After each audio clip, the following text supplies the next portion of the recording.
বাঙালিদের কাছে ফুচকা একটা অন্যরকম ভালোবাসা। আর এই ফুচকা যদি বাড়িতেই এরকম ফুলকো ফুলকোভাবে ভাজা যায় তাহলে তো কোনো কথাই হয় না।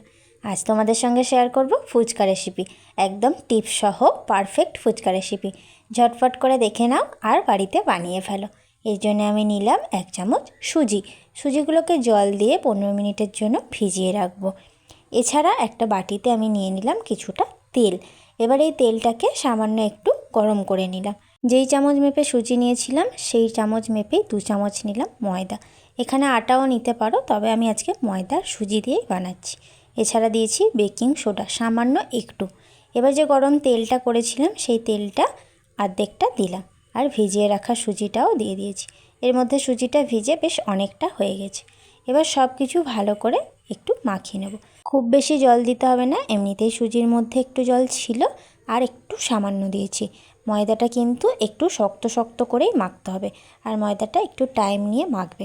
এই মাখানোর ওপরেই কিন্তু পুরো রেসিপিটাই নির্ভর করছে। এবার আমি মাখানোর পর 15 মিনিট আরও ঢাকা দিয়ে রেখেছিলাম। 15 মিনিট পর ঢাকনাটা খুললাম। এবার একদম ছোট্ট ছোট্ট করে লেচি কেটে নেব। এছাড়া তোমরা চাইলে একটা বড় করে বেলে ছোট ছোট করে আবার গোল গোল করে কেটেও নিতে পারো। তো আমি এখানে ছোট ছোট করে লেচি করে দিলাম।